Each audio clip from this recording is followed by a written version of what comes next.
Sorry. Good afternoon and welcome to the sixth meeting of the Interim Joint Committee on Tourism, Small Business, and Information Technology. I've just been informed we do have a quorum. So, Madam Clerk, if you could call the roll. Senator Boswell, Senator Funke from Meyer, Senator Girdler, Senator Howell, Senator Madden, Senator Nunn, Senator Thomas, Here. Senator Wilson, Here. Senator Wise, Here. Representative Baker, Here. Representative Chester Burton, Representative Dotson, Here. Representative Pfister, Representative Fugit, Representative Grossberg, Representative Grossel, Here. Representative Hodgson, Here. Representative Kulkanari, Representative Lawrence, Representative Lehman, Here. Representative Lewis, Representative Marzian, Representative McPherson, Here. Representative Moore, Here.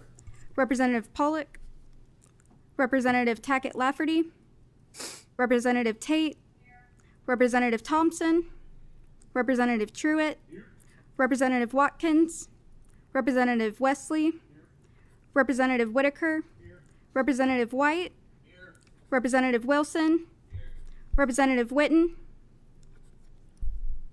Co-Chair Wheeler, Here. Co-Chair Gordon, Co-Chair King. Present. Thank you very much. And we got a couple items on the agenda today, and we're going to go a little bit out of order. But before we do that, let me have can I have a motion to approve the minutes from the last meeting? Second. All right, we have a motion and a second. All those in favor say aye. Aye. All right, minutes are approved. I was saying we're going to go a little bit out of order, and as a personal privilege, I would like our first group, which is listed as second on our agenda, the Pikeville-Pike County Tourism Bureau, Bob Scott, Tony Tackett, and Jay Shepard, who are going to tell us a little bit about signage value and tourism growth along the Hatfield-McCoy Feud Trail, one of the most famous and perhaps infamous histories in eastern Kentucky. Gentlemen, if you could approach the lectern and introduce yourselves for the record, and the floor will be yours.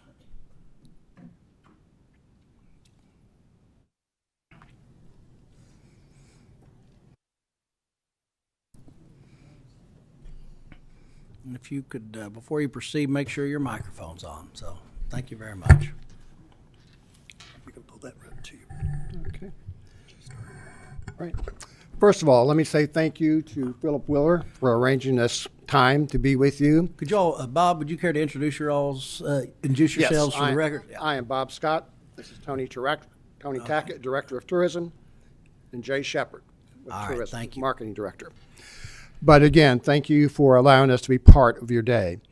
The reason we're here today is, number one, as it says, we need signage because our tourism growth is really growing. And the visitors to the Hatfield-McCoy area increases every year by the thousands. And we have a problem that I've noticed for over 30 years. My dad noticed it before then. As a descendant of the Hatfields, we owned the Randall McCoy property. Now, I don't know how that happened, but we owned the Randall McCoy property. We always wanted and have recognized a problem. I've seen it personally at a convenience store. Someone will walk in and they'll ask, and they say, where is the hog trial, or where Preacher Anderson Hatfield's cabin was? And a young lady said, huh? I don't know. Well, going forward, before the miniseries, people were coming. Now they're coming in larger numbers. And we're having the same problem that we had 30 years ago. They can't find it. So you probably look at me and say, well, has he ever heard of a GPS? These people have GPSs in their cars. True. Well, have you ever heard of the iPhone? Most of us have one. Google it. Guess what?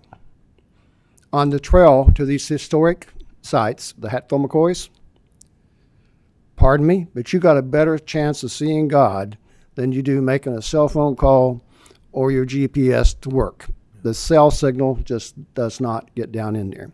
And people are lost. They spend most of their time running around looking for the sites. And yes, I feel we need to do this. We're looking and considering, with your all's approval and suggestions, naming different locations. It's pretty much a driving loop with all the Feud sites. For example, 319. We haven't really come up with the name yet. It could be called the Feud. Randall-McCoy, Footprints, Path. I thought about trails, but that's too much confusion with the Hatfield-McCoy trail system in West Virginia, and now we have the Hillbilly trail system in Eastern Kentucky. So that's the reason we're thinking Footprints or Path or what have you. Then we move on to the Preacher Anderson Hatfield historic hog trial location and his home place. That's on Route 1056. Then we continue the loop around onto Route 292. That's where Rosanna and Sally McCoy, that's where Rosanna, which was Randall's daughter, became pregnant by John C. Hatfield, Devil Ance's son. She went to live with Aunt Sally. Randall would not let her come home.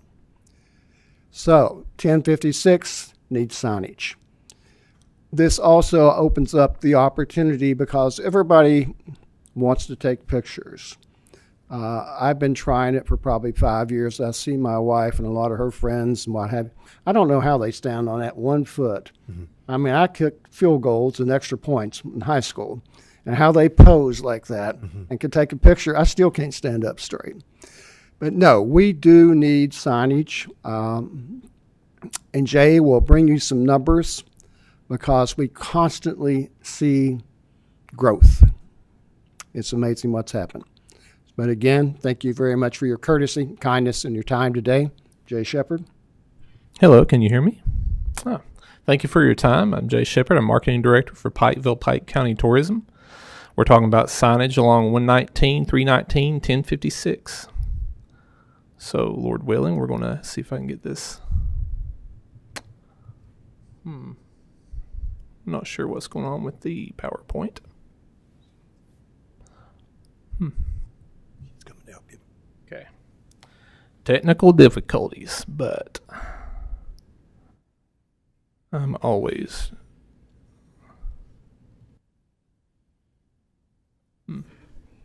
It's all right.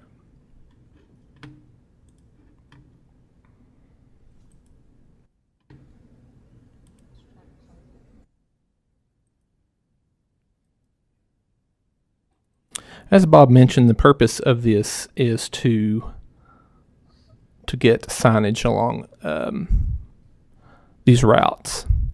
And I also want to show that, of course, you may know that tourism is booming in Kentucky. Last year we've had record-breaking tourism numbers. And we want to talk about the tourist spending 2017 through 2023 and into 24.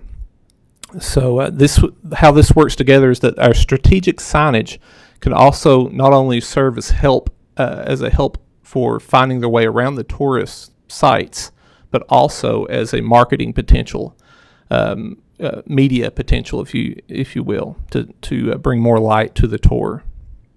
So, in 2017, we had $72.93 million in tourist spending in Pike County. 2023, we had $103.2 million. You can see the growth there in tourist spending. 2024 was $114.6 million. So does this replace the coal mine industry that has kind of fell apart in our region? No. But does it offset a lot of issues economically in our region? Absolutely. It's one leg of many legs that we need to explore in making Pike County economically strong. And it also helps in tax revenues as well, obviously. Tourism is one of the interesting things that you can invest in that as leaders of our state that actually generates economic growth for the people. So it's very important that we look at it from that lens. course, Bob already talked about the corridor 119, 319, 1056. So we're just trying to increase visitor engagement, dwell time, local spending. It strengthens our identity. It helps me to not just say, well, you got to go on 1056 from 319 or whatever. They're not. If you're not from our area, you're like, I don't know what those are. But if you say you're looking for the Randall-McCoy footprints or whatever we end up calling that, it gives it an identity that ties it to the history. And that's really the whole idea. It helps us market that. In the maps that I create for our visitors, I can say Randall-McCoy footprints. I can say Devil Ants this or Rosanna McCoy that. It just helps me in marketing these even more. And it gives a better identity to that region that people could easily get lost in. So we're hoping to get more ways of getting foot traffic, spending, of course. It helps us to become more efficient in how we present the history. So, of course, the popularity of the tour is through the roof. I don't think people really realize this because we don't toot our own horn enough. I was telling Tony this the other day. But our website alone for the tour, which focuses on our region, has had 160,000 views so far this year, 112,000 sessions, almost 100,000 users. That's a lot of people. It's a lot of people wanting to know about the Hatfields and McCoys and other things that we offer in our region. We have given out over 25,000 Feud-related brochures and rack cards this year. This is all by request, by the way. We do not give out unsolicited information. I don't mail people things, junk mail. We only give out what people request and want to know because it's not really beneficial to our budget to send people that have not requested this material. We're talking about actually connecting with people who plan on traveling to Southeast Kentucky to do this tour. And you're talking about a lot of numbers. This is a big potential here. And just this, I think this would be just one of many things we can do to enhance our presence with this. So it's pretty brief. I just wanted to kind of show you that it is important that we do something ever so often that gives us a media opportunity and helps our visitors in the area. Because, Appalachia is notoriously known for being difficult to traverse for people who are used to a gridded street system like New York or something. So when they come in our area, they have winding roads, beautiful mountains, vistas, that kind of thing. So we want to make it as easy as possible for the out-of-towner to find their way around, and we also want to help strengthen our branding. So I appreciate your time and consideration for this project, and I'm going to pass it on to Tony here, and if you have questions, let us know. Thank you for allowing us to be here. As a director, you look at all scores of Kentucky. I don't just look at my region. To me, I'm not Pikeville, Pike County. I'm Eastern Kentucky. We are better standing together than we are alone. But I want to remind you two common factors that benefit Kentucky. We're in the southeast part of the state. Majority of you are either Winchester, Lexington, Frankfort, Bowling Green, moved around all over the state. But our three greatest numbers of our state visitors is Illinois, Ohio, and Indiana. Those people don't fly into Eastern Kentucky, they drive. So they're driving right through your district heading to our direction. The last thing we want to be is without signs. So your territory, your community, your city, your region, when they stopped there overnight, treated them like gold and they found themselves. We don't want to be the lost dog. We want to be the informational just as well as any other part of the state is. Because the common goal is we treat them right, we're good to them, they get the experience, they're going to return and go back and tell others. The other second point I want to make, just as a staple in the mind, bulk industry, B-U-L-K, bulk industry, motorcycle groups, motor coach groups, exotic car groups. We get them quite often. A motor coach group for 3 nights and 4 days will drop $36,000 in my community. We don't shop at Walmart. We don't eat at Bob Evans or Golden Corral. We eat at Mom and Pop's and we shop at Mom and Pop's. All of my lodging is locally owned. There's not one piece of my lodging property that is owned and operated out of state or out of my territory. So when we speak of mom and pops, lifting them up, the past 4 years of COVID, what it has done to them, the bulk industry, the families in SUVs, they are the people that keep that mom and pop alive. And they are who need signage just as well as we do. And the signage to make sure they get to the destination they're going without getting lost. Because if we can keep them longer, they spend more money in territory of Kentucky, which benefits all. And I hope that we've enlightened you a little today, whether it's about historic sites or about the economy in Kentucky of how we're growing together. But it's an honor to be here, and we're here to answer any questions.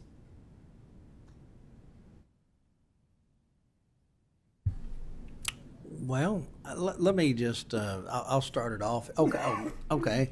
Representative Dotson, okay.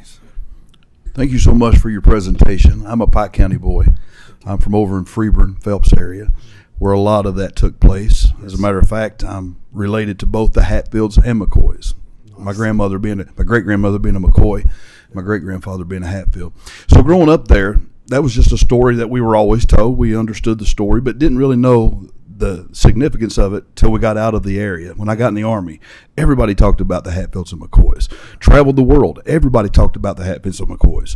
So I think this is long overdue, and I think this is something that we need to take up, and I see the potential there. But being over in Freeburn, Kentucky, which is right on the West Virginia border, and I know this is kind of a sidebar question, but with the Mate 1 massacre over in West Virginia, is there any way to tie these things in together with the other state, since there is such a lot of history between the Hatfields and McCoys and the Mate 1 massacre? Recently, I've been in talks with the Mate 1 Massacre Museum and Mate 1. We've actually created a partnership with people in Mate 1 to co-promote that. Sid Hatfield, I believe, was a sheriff in Mate 1 during that time, I believe he is related to the Hatfield side. Yes. So the way we promote tourism, especially pertaining to the Hatfields and McCoys, is that we don't really do it based on county. For example, we're like, where is the story? The Feud sites are in Pike County, but you have Mate 1, which is across the river. You have Sarah Ann, West Virginia. You have where the Hatfields are buried. So we don't tell the visitor, well, this is where you stop. We actually have created an experience that takes them on into West Virginia. Gotcha. And the reason that's important, like Tony alluded to, is the more you show the different aspects and grow the story and the experience up for the visitor, the longer they stay in your community. I don't care if they go into Mate 1 and spend some money too. Mm-hmm. They're sending people my way. Sure. It's a partnership, and we don't really look at county lines when it comes to developing economy in our region, because we want the people to stay as many nights as possible in the hotels. So we actually have a partnership with them, and we send them people to their museum. They send people our way. It's been working pretty well. So I don't know if they will have anything to add. But Mr. Dotson, I do. First of all, I want to let you know we are at 3% transit dollar. My office's budget is $300,000 a year. $300,000 a year is what we spend for staffing and marketing. When I came along in 2008, the common goal was the partnership. If you call Juan over at the Mate 1 Train Depot, he will tell you who his biggest supporter is. If you call Randall over at the Coal House in Williamson, West Virginia, he'll tell you who his biggest supporter is. And I've caught him flack for it before, and I'll tell you why. From a board member who signs my check. Not this one, but a board member. Funny part about it is I see the whole goal of what you are needing us to do. Empower, hospitality, experience. But we need to keep them longer. And how do we keep them longer? We give them more to do. If I lodge a motor coach for 54 people into Pike County, I can keep them in Pikeville for 1 day and 1 night. But I can lock them down in my lodging for 4 nights and take them to the breaks. Sure. Ralph Stanley in Pound, Virginia, Ralph Stanley Museum, Mate 1, Sarah Ann, Williamson, Logan. Last but not least, Senator Wheeler will tell you, one of the number one historic spots in eastern Kentucky is Butcher Holler.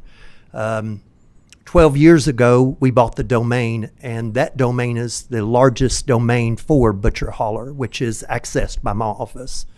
More motor coaches go to Butcher Holler, which is an hour away from my office, out of my district and out of my county. More motor coaches go through my office to Butcher Holler than any other office per year. The common goal is, if we can keep them local longer and give them that experience, they are our best marketing to go back and tell others. So you're right on the point. It's all about partnership. Sure. Knowing your territory is not that territory. You got to get out of the box, and that's what we have been doing.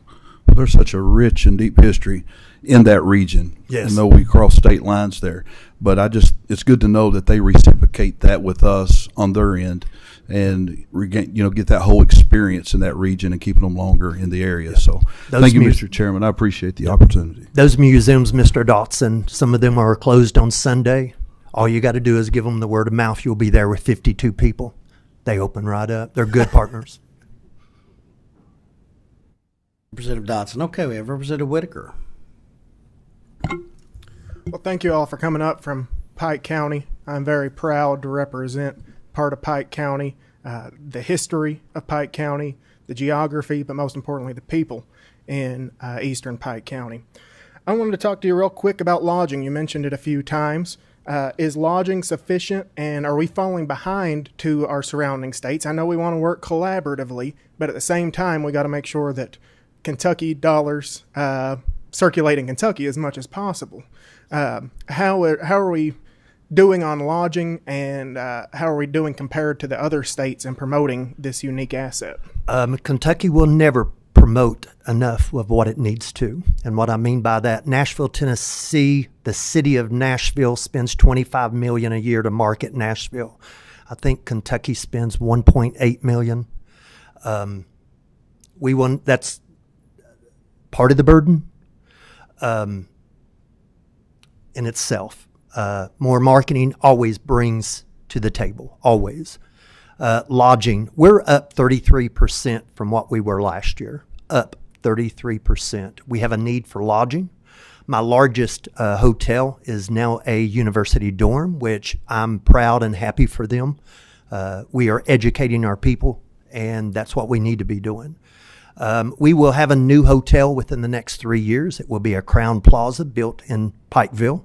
It's already working on those permits and the property. Same people that own one of our lodging properties will be building that one. We need more lodging. We need more signage and more marketing, and we will be good. And the common goal I want to remind you is, and I'll tell you 100 times every time I see you, it's about keeping the mom and pop alive. We can keep them alive, we'll be good. Thank you. And Representative Wesley. Thank you, Mr. Chair. I just got a brief comment and question. We're all mountain guys up here. So from South Williamson, Barnshee Holler, I don't know if you know where that is. I appreciate the presentation. We appreciate what you're doing over there. Years ago, we lost the coal mines, but this is an industry that's helping our people. Appreciate that very much. But what I don't understand, going from that area, we see a few signs like the campgrounds of the Hatfield-McCoys. How come Tennessee has a dinner show of the Hatfield-McCoys that is packed continuously, and nothing against Tennessee, but why can't we get that where we're at over in South Williamson? So when Fee Hedrick was building that, they came to Bob Scott and the Tourism Commission and wanted they are using our name in Tennessee. Dolly, by the way, owns those 5 theaters now, Dolly Industry. We're growing, and we need to grow more. It helps. At first, I was very territorial. We're born Eastern Kentucky. We're born territorial. It's in our blood. But I've been multiple times. We've met with their marketing team. They carry our items of interest. A lot of people will visit Gatlinburg and Pigeon Forge, and it does give us some marketing there to send them our direction. But I will say we're always territorial because, we've been used so much, taken advantage of so much. But it has become a partnership. They carry all of our literature. We carry theirs. We know people heading that direction. We talk about it. And we hope and pray that they do the same for us. But to answer your question goes back to partnership. As I said at the beginning, it did sting me a little bit. I'm an Eastern Kentucky boy all the way, and that's a good name, Hatfield-McCoy. And to brandish it or not to do it justice would not be fair. But it does help carry us because it sends people from Gatlinburg and Pigeon Forge into Kentucky. So the partnership has paid off. Just to follow, Mr. Chairman. Yeah. So what's our possibility of getting that, since we're having a new motel built in the Pikeville area, of having a dinner show like that, since it did come from our area? Yes. I just don't understand how that Tennessee, and I don't want to get into all that, Yeah. but is it potential that we can have that here in Kentucky? Very much so. It takes your locals investing, and I take it's a two-part. It's someone with the means to invest in a theater, and then the community. And we have three. Senator Wheeler has Artist Collaborative Theater, the Pikeville Appalachian Arts Center, and then we have the Hatfield-McCoy Arts Council. All three of those theater programs do theater in a certain way, but not a dinner theater. But tourists can't only carry that product. Locals have to be the buy-in. So there becomes a little bit of a hamper. I don't know if it's the downside of the economy for our locals, or if it's they've got too much to pick and choose from, or Bobby and Susie has too many athletic programs at the end of the day for practice or whatever. But that is one thing that we all need to be involved in is theater, because we, our age groups in our theater is everything from 5-year-olds to a 90-year-old. So we're given the stage of an outlet for them to express themselves. But it's having the people to invest in it. Having the people to invest in it's the problem. And bouncing off that, by the way, I grew up at 115 Central Avenue in South Williamson, Kentucky. So we got some same tracks down there. But bouncing off that, the thing that I see truly that, protecting our history and our heritage. And, it's like I used the example of a young lady at the convenience store. It wasn't her fault. Why don't we teach a unit on the Hatfields and McCoys in our schools? That's our history and heritage. If not, it will go away. I mean, I went down, this was before Coach Philip Haywood passed away. He asked me to come down and do a unit, him and Mark Gannon, for a group of freshmen on the Hatfield-McCoys. So I started off speaking to them. And the way I started off with the first group, I asked a young man, I said, "Where are you from?" He said, "Blackberry." I said, "Good, let's start there." And I said, "What do you know about the hog trial?" I mentioned that a while ago, Preacher Anderson Hatfield's location. Had no clue. I said, "Do you mean to tell me you ride a school bus every morning, go right by that cabin, and every evening go right back again, and you don't even know where it's at?" Now, it wasn't his fault, because our teachers, where I was at, right there in the footprint, they didn't know anything about it. So if we don't take advantage of getting this into our education system, just a unit, we'll lose it. But we're sitting on an opportunity with this because for some reason, people love the word Hatfield-McCoys. It's either the feuding, the fussing, or it's kind of like Romeo and Juliet. It's also a love story. Well, guys, thank you. And I guess I should also mention, I know I don't think we were quite able to get it done this time, but Bob also has interest in Poly Hollow Distilling that makes some really good Eastern Kentucky moonshine. You can find it in Pikeville, Kentucky. If you ever happen to be there, go to the local stores, and it'll set you back on your hind end for a while. It's pretty good It's stuff. the only living artifact. That's right. That's where the water comes from, right out of that well to the distillery, and produces fuel of the Feud. Now, I'm not encouraging you to drink or anyone else. It's history in a bottle, but if you do nothing else and it makes nothing else for it, pour it in your car. It probably would increase your EPA mileage. Yeah, and all the good Republican senators that were fortunate enough to attend our retreat a couple of years ago got a nice bottle of it to take home with them. So you House members, maybe you can get your caucus up towards Pike County next year. So, guys, thank you so much for coming down today. Oh, we got one more. I'm sorry, Senator Howell. Thank you, Mr. Chair. Just real briefly, thank you for your presentation. And he's too humble to say this, but if you ever do get a dinner show, I know that Senator Wheeler would love to make a cameo in that presentation from time to time. Yes. So please keep him in mind. Guys, thanks a lot. It's been a real honor to have you all here today, and I appreciate you driving up. And definitely we'll be trying to get this done. I think that bring, like you say, signage. I just had our committee member, Senator Boswell, who's watching from the sunny state of Florida. He says, with no pay. He said, a business without signs is no business. So I'm very good advice from a very good businessman. So to the extent we can help out, we'll definitely try to do that this upcoming session. So thank you very much. Thank you.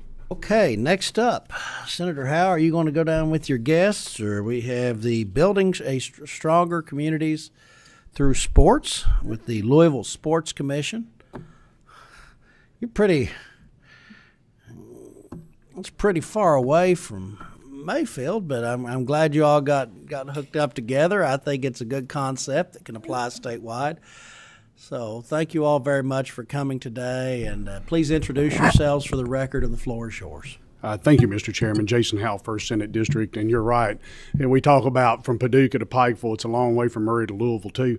But I got in on this and became aware of it. I have gotten a long friendship. J.U. Howell was seated next to J.A. Howell at Hobie in 1987 on Transie's campus, and she's still stuck with me all these years later. But we talked over time about all the good work that they do, and I think that there are a lot of unique things involved with the Louisville Sports Commission and what they do across a spectrum. So I was pleased that they were willing to take their time today and that you would allow them to come and present. So I'll turn the floor over to them.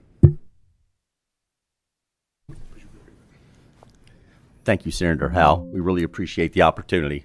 Mr. Chairman, ladies and gentlemen, we appreciate this opportunity to appear before you today and really just share a story, tell a little bit about 26 years of hard work from a nonprofit in Louisville, Kentucky. My name is Greg Fonte, and I am the president and CEO of the Louisville Sports Commission. I have been with the organization since its inception in 1999. We were founded. And we were basically founded in 99 to really be an economic development organization to help attract and retain large-scale sporting events for our community. With me today, I have Julie Howe, who has been on our board or on our team for 16 years, and Julie is our Chief Revenue Officer.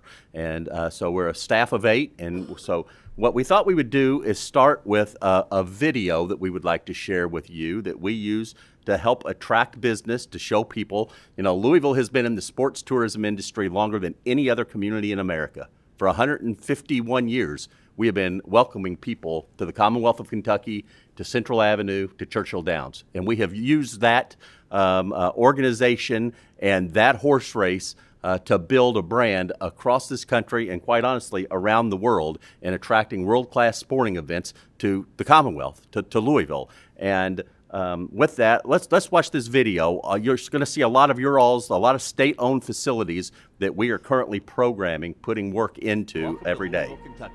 We are located within a day's drive of 60% of the U.S. population. We are also home to 3 iconic sports institutions, the Muhammad Ali Center, the Louisville Slugger Museum and Factory, and the Kentucky Derby Museum located at Churchill Downs. When you add in our award-winning culinary scene and top it with a little bourbonism, you have the perfect destination for your next sporting event. The Louisville Sports Commission and Louisville Tourism have been working together since 1999 to deliver on our rich tradition of successfully hosting sporting events like yours. Are you ready? Wanted the pressure, I never complain. Shake it off and get back in the game. Pay the cost, now you're making your name. You can maneuver, move around, that ain't ready for war, they ready for change. Head down, gotta stay in your lane. Keep calm when the energy change. On the dime, gotta stop, maneuver, yeah. Are we giving it all or nothing? See the people are ready for something. Get the vision, I'm doing it justice. I got out of the dark and keep it light. You can let the city make a judgment. Are you ready? Are you ready?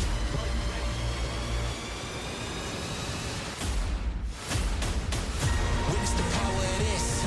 How about to win it again? I let the energy in. Then I can maneuver. You should be witnessing this. I gotta win it again. I'm on an energy kick. I gotta maneuver.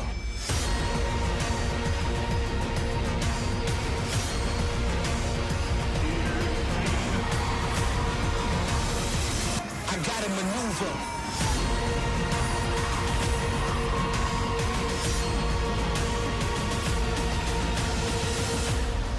Are we giving it all or nothing? See the people are ready for something. Get the vision, I'm doing it justice. I gotta maneuver. That is just a small sampling of 1 year of sporting events that happened in Louisville, Kentucky, year before last. We made that video to help us tell the story. I have been the president and CEO for the last 3 years of the organization, and we have made a concerted effort over those 3 years to continue to strengthen and build our relationships with Metro, with our directly with our community, with the mayor's office, with our city council members, to be able to tell this story and garner support of the commission. You know, sports is about entertaining and inspiring and bringing people together. It is a great uniter of people. And today, I think more than ever, our country and our communities, we need sports.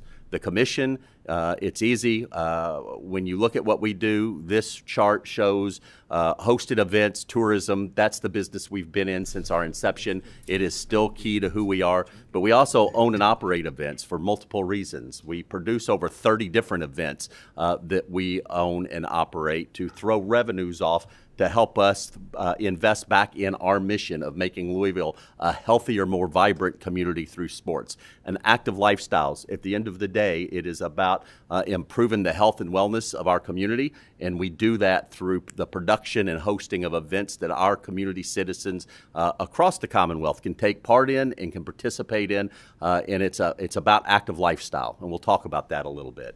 Again, founded in '99. We've got about a $2.2 million budget, a staff of 8 people. Everything we do is in partnership. We have to have the right partners in venues, facilities. Nothing happens without having the right facility to meet our end users' needs. And so we are in the space of facility improvement, facility enhancement, and quite honestly, building new facilities. And you're going to see and hear how we have invested in some state facilities. The Sports Commission, we've raised over $1 million for a state park in Louisville, E.P. Tom Sawyer State Park. We built a world-class BMX facility. BMX was going away from the Commonwealth of Kentucky because USA BMX was pulling their event away because we did not meet Olympic standards. And the state did not have the resources at the time to invest in that venue, and we did not want to see that go away. So we went out and raised $1 million, and we were the general contractors, and we built a world-class facility at EP to sign a 20-year contract with that organization to be here. You know, the business model for us, you're going to see here in '99, Our budget was about $200,000, and we started with a staff of one and a commitment from Louisville Tourism, then the Convention and Visitors Bureau, to pull together. We were the largest city in America that did not have a sports commission initiative behind it. I was hired. I came out of the lodging industry. I started in 1984 for the Schneider Properties at the Executive Inn Hotel across from the Kentucky Exposition Center, and have worked in sports tourism since 1984, and was tapped on to come to the Convention and Visitors Bureau in 1999 to help launch the official sports commission. In 2024, we were about a $2 million operation, and you can see where our revenues come from. Louisville Tourism supports us. They're our single largest supporter of initiatives because we are their single largest contributor to new room nights. Our market segment drives more room nights than the largest market in Kentucky, and it's all in sports tourism. And they're about 26% of our overall budget today. They were 75% of our budget when we were founded, and that budget you can see has grown substantially. So their commitment to us has grown, but when you look at the 54% in the red on the $2 million, we're very proud that we are raising and we are funding ourselves. We are investing and we're pouring that money into the initiatives that we do. You know, our daily business imperatives are not going to change. We continue to be out there aggressively pursuing large national and international events. I'm happy and can share with you today that we are a finalist for USA Gymnastics Olympic Trials in 2028. The Olympic rings have never flown over the Commonwealth of Kentucky. We're never going to host an Olympics in the Commonwealth of Kentucky, but hosting an Olympic trials is the next best thing. And we have had a targeted, stated goal that we want to host an Olympic trials in our city for the Commonwealth of Kentucky. And we're a finalist. It's between us and Minneapolis. They started with 15 communities across this country that they could choose from. And we have leaned into it. We had great support from the state. We had great support from the governor's office. We had great support from the city, from the tourism agencies when we brought in the president and CEO and their leadership team. And we're expecting a decision within the next 4 to 6 weeks, and we have high hopes that we will be naming from the floor of the KFC Yum Center the Olympic team in 3 different disciplines to go represent the United States of America in Los Angeles in 2028, 4 weeks before the opening ceremonies of those games.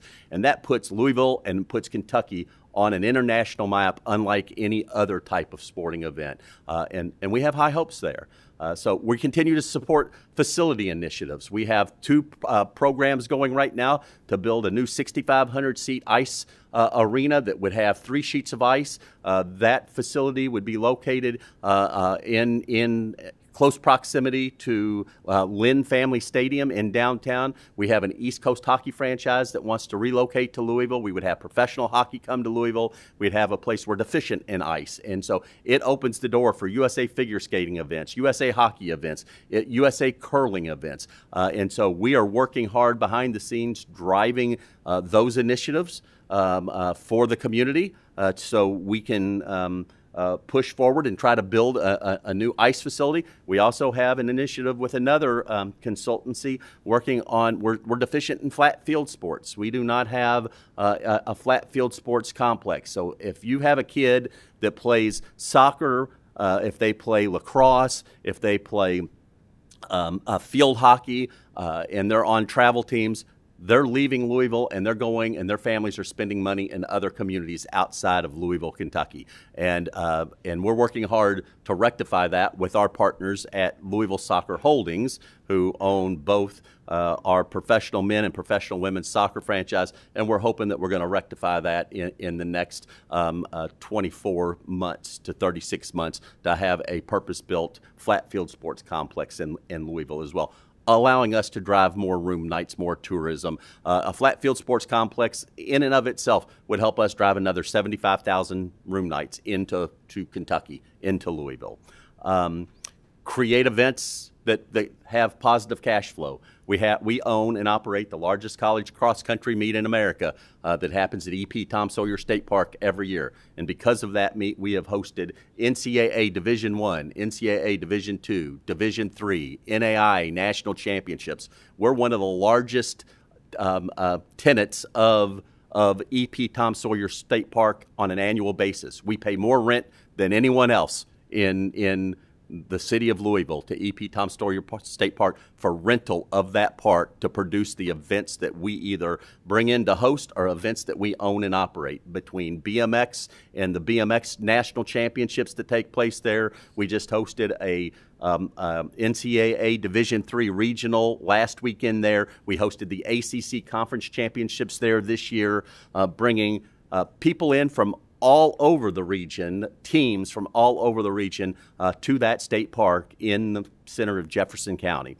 And then promoting an active lifestyle. We're around more active people than any other agency in the city, and so it's important for us to continue to inspire people to know their step count, to get up, get out, get active, and we produce a lot of 5Ks and runs to get people to do those very activities. Tom Sawyer, we hit on this, BMX annual event, $1 million raised, signed a 10-year deal. They have since that 10-year deal have signed a second 10-year deal. Cross country, a lot of people don't understand. Our agency is the agency. We own mowers that are kept at EP Tom Sawyer State Park. Our staff mows the cross country course. We seed the cross country course. We do the work. We maintain that course. So we have a high-level, collegiate-approved course that they trust, that the NCAA out of Indianapolis knows when they come to Louisville, they're going to run on a quality course. We do that maintenance at the Louisville Sports Commission. Venues of deficiency, we talked about that. Field sports, diamond sports, we're home to H&B, the greatest baseball bat in the world, and we don't have a diamond sports facility in Louisville, Kentucky. We think that's a crime, and we want to try to rectify that. Ice sports, water sports were deficient. All of those are areas of potential tourism in the future that we focus on trying to find the right parties to help us build and improve the infrastructure. When we started in 1999, sports was generating about 15,000 room nights annually for the Commonwealth of Kentucky. This last year, we closed the books and we did 298,000 room nights in the Commonwealth of Kentucky. It is the largest market segment in the city of Louisville by a lot. We were about 32% of their market production on convention and trade show and sporting events. Over $150 million in annual spending, and it's about $1.7 billion since our inception that we've driven into the economy. Again, we own and operate several events, Pure Tap 5K, a 4-miler. The Urban Bourbon Half Marathon has turned into a phenomenal race weekend event that we produce every year. You can see indoor games we helped facilitate with the Louisville Urban League. We have one of only 12 200-meter Mondo surface hydraulic bank college professional indoor track facilities in the entire country. And the Sports Commission was very much behind the scenes. We ran all of the financial modeling. We worked closely with Sadiqa Reynolds and her team to get that building built on time and on budget during a pandemic and during civil unrest because of Breonna Taylor. We're proud of that. We're proud of what that business is doing in West End of Louisville. We're very focused on neighborhoods of inequality and putting program in and helping kids that are in marginalized parts of our community have more access to more sports.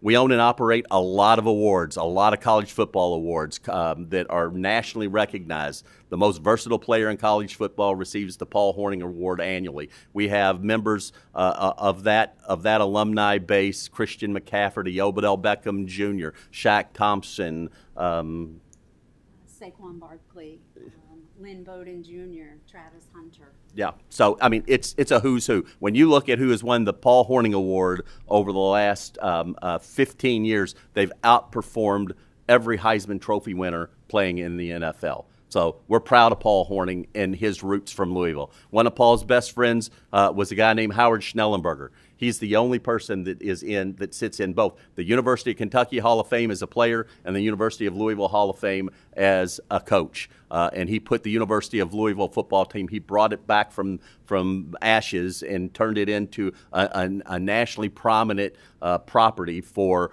the city of Louisville. We own and operate and produce the MVP award for the Governor's Cup every year. I can tell you, and I'm sure I'm in mixed company here, but it hurts like hell for me as the president of the Louisville Sports Commission to hand out a blue bat to somebody, because that means Kentucky beat our butts on the football field. I love handing out a red bat, but at the end of the day, we're just happy to have that connection with Howard, with the University of Kentucky. They have been great partners for us, and the University of Louisville Athletics Department has been great partners, and that's a product that we're proud to be part of for both of those schools.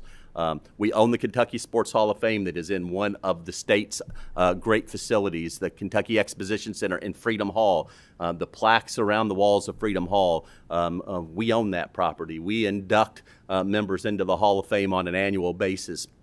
And we're proud of the partnership that we have with David Beck and his team at the Expo Center. We drive a ton of business into David's facilities that fill his facilities. One of our largest clients we turned the Kentucky Exposition Center into the largest basketball facility in the country. We host the largest basketball tournament on planet Earth in the month of July. That's a contract that we own with a gentleman, Tucker Neal, out of Cleveland, Ohio. Tucker Neal drives over 80,000 room nights into Louisville, Kentucky in the month of July alone on women's exposure. It's women's basketball too. We're very proud of the work we're doing in women's sports and elevating women's sports. So I flew through that, and what I want to do is let me take a break and let Julie talk to you about something that we really believe is where we're growing and really where we're making terrific impact for our community in Louisville and in Jefferson County in Louisville Actives. Julie? Thank you, Greg. As Greg mentioned, we're There you go. there we go. We're around a lot of active people, and if you're active, most likely you are healthy also. And so a number of years ago, we started thinking, what do we do within our business that can help our community? And where is our community the most vulnerable right now? And we're on a lot of lists of the unhealthiest and, not active and obese and things like that. So we looked at our assets and decided what could we do. And so we created Louisville Active. And the mission of Louisville Active is to create a culture of active lifestyles and a pathway to better health. And so the way we decided to do that was attack what we considered our most vulnerable group, which was our children in the beginning, and very focused on specific programs and removing any barriers that those kids have to being physically active or participating in sports. As a society, we've kind of gotten away from recreational sports or playing for the fun of it. And if you're not good enough to be on a travel team, or if your parents can't afford a travel team, a lot of kids don't play.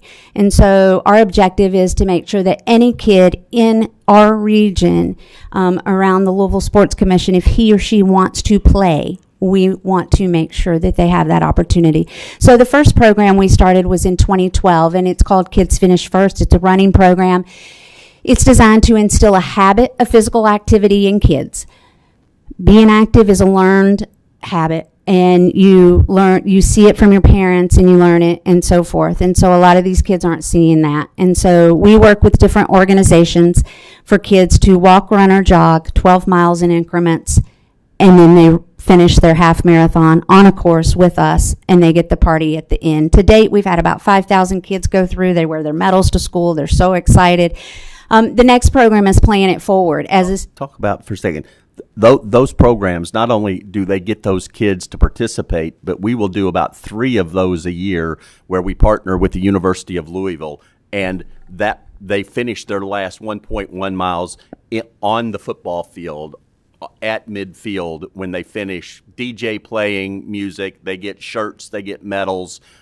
They get an after party. And so for many of these kids, they've never been in the stadium, much less be on the playing surface. The same thing at Lynn Family Stadium. We do one there that is great. We do one with the Louisville Bats that is great, and they do it at Slugger Field. So I think it's important to know that we're giving kids access to areas and fields that they otherwise may never have been in. And it's just, I can tell you, being there and awarding those medals is amazing when those kids cross the finish line. And one thing we have found is that it does trickle up. And so what we're finding is that now the mom or the grandparent or the guardian in the house is walking or jogging or running with the child and trying to be more active. And so hopefully we are creating some change there.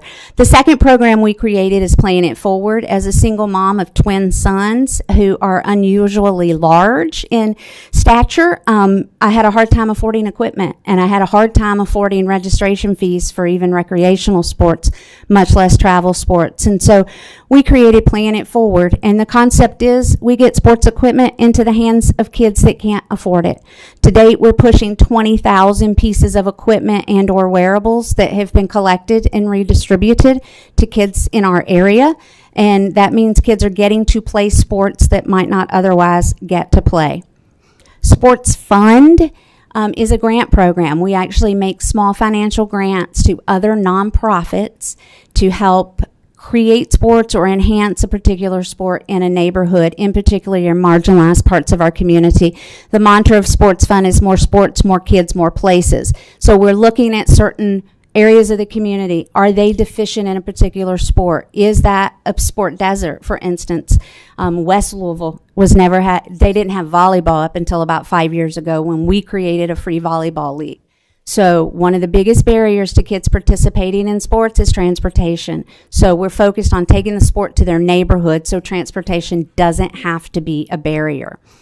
And the last program that we've created is We Play, and it is like a giant field day for kids and their families to participate in fun, active, physical activity and to try things that they might not otherwise get to try, and to find out that, sports aren't intimidating. They can be fun. Anyone can do them, and, things like that. And so this program is exploding. We are getting calls every week and having to actually turn people away because we don't have the staff to produce as many field days as what our community is wanting right now. But again, Greg mentioned, we think there's a lot of room for growth in these areas. One of the things that we have learned is that with our clients that are bringing events into Louisville and into our region, they like to find out things like this, and they can partner with us. We have a lot of clients that will want to leave a legacy behind after their event. And so if it's equipment, if it's funding, things like that, they want to be able to reinvest in the Louisville community that has been so good to them. And so that's been a great asset as well. And that's it. Thank you so much for your presentation.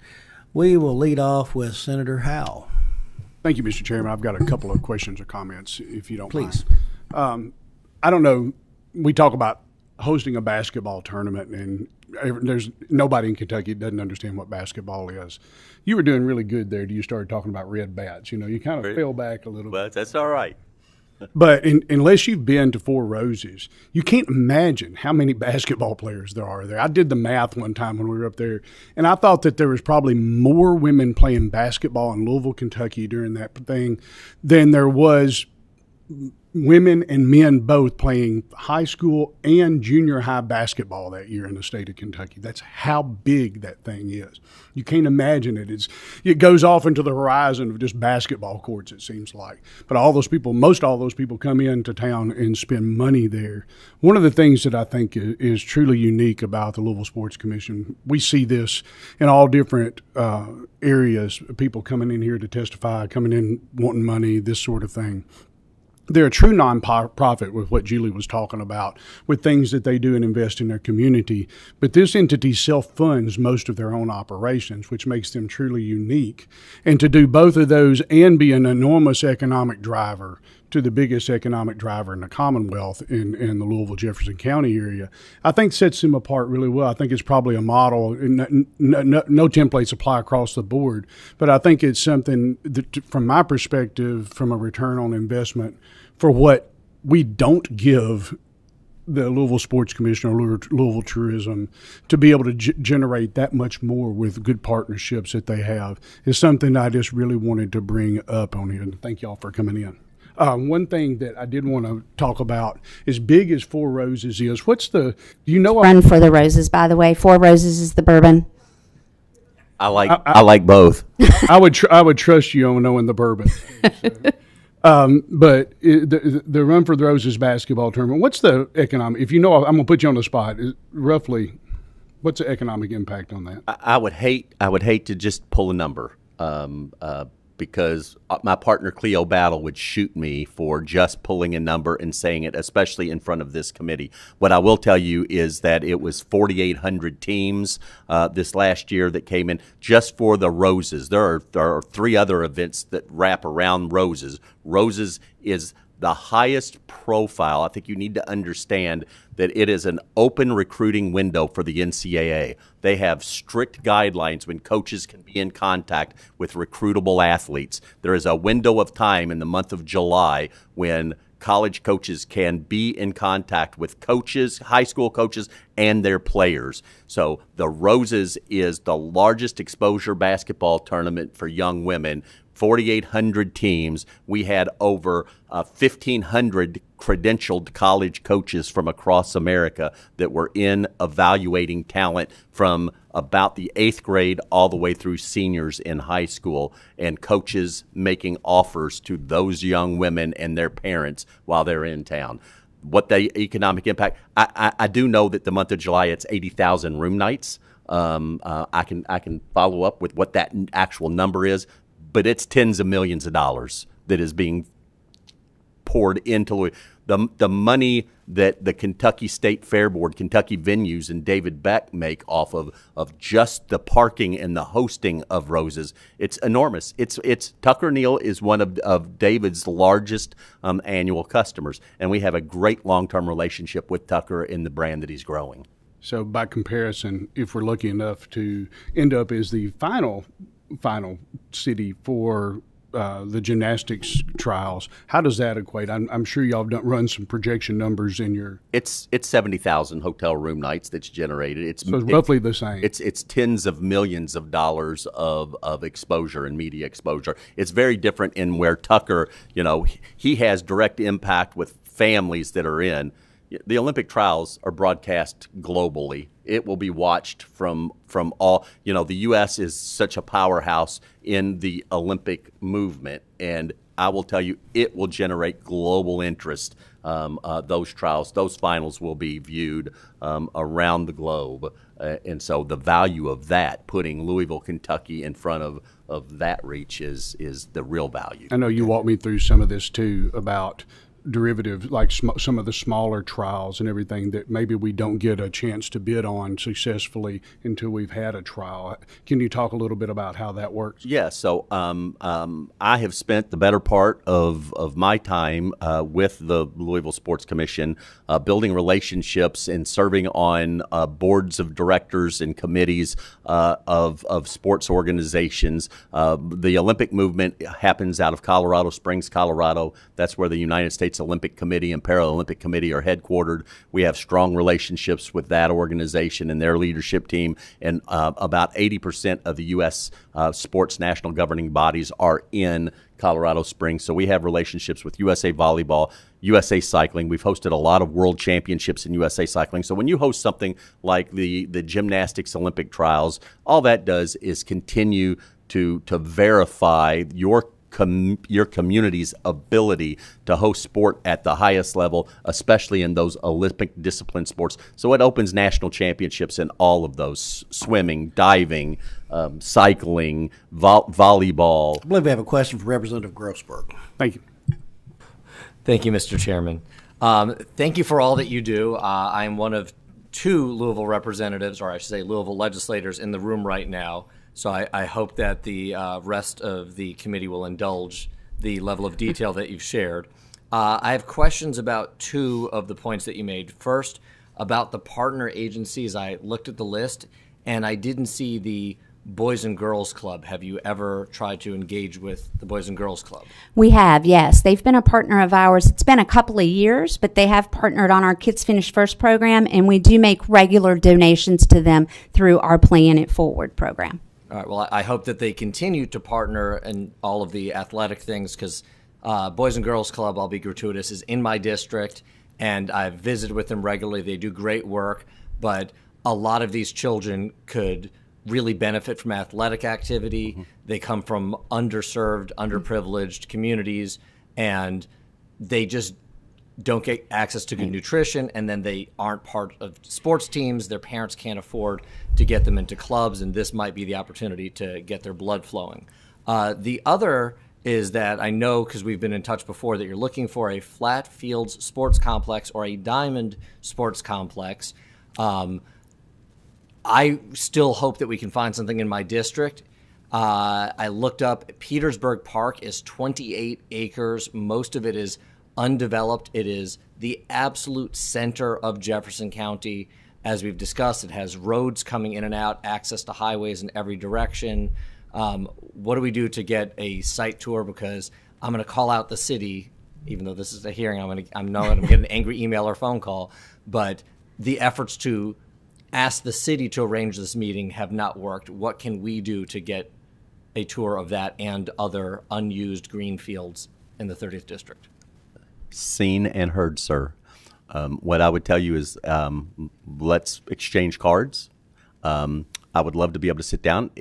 I will tell you that we're in the final stages. We have hired a state consultancy called Commonwealth Economics that are doing a feasibility study for us right now, that we're waiting on results on a flat field sports and diamond sports complex, because they're the experts in the space that can come back and tell us where our deficiencies are, how big that facility should be built as it relates to diamond sports, based on what is in the geography around us in our competitive peer set cities, to be able to tell us, does that need to be a single quad of fields, a double quad, three, what is the right size, and what could our community support in order for us to really get what the economics behind that look like, and then what the cost would be.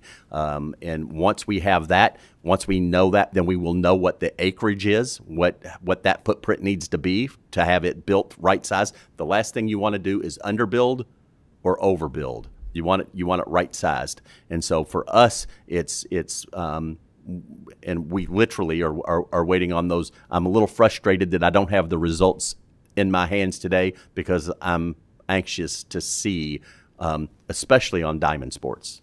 So thank you. I appreciate that. My frustration was not with you. It's that the city hasn't set the meeting, but we have small, medium, and large space in the 30th District. Thank you. Thank you, Representative Garson. We'll wrap it up with Senator Nunn. Thank you, Mr. Chairman. Thank you for your presentation. Whoa, that's a little close. Really dismayed, as Representative Grossberg has expressed, that there's not enough diamonds for diamond sports. That is our American pastime. There's a great form of baseball called vintage baseball. It's where old fat men like me and Representative Cook can continue to play the game. So I would encourage y'all to look into that. There's a lot of tournaments around the country. Gettysburg has a huge tournament. It brings in a lot of teams from all over the country, and it's a great way to bring people in. I do have one question, though. As someone who's followed sports at all levels throughout the Commonwealth, I have heard that you, Ms. Howe, are the best female second baseman that ever came out of Mudville. Is there any truth to that? Is that an accurate assessment of your playing skills back in the day? Well, it's a pretty accurate assessment. I was actually a better third baseman, though. Mudville. I'm certain you were. Well, thank you very much. Again, members, thank you for your attendance here today. I believe this is our final meeting of the year, so I would like to thank our staff for all their wonderful service to the committee this session. I think we've had some wonderful topics, very informative, of the great opportunities for tourism and the business opportunities that it offers within the Commonwealth. I want to thank my co-chairman, Representative King, and I think Representative Fraser Gordon has already left us. I guess I see Representative Dotson has too, so maybe there's something going on tonight. But all the same, I want to thank all the committee members for their participation. It's been a true honor to serve as chair.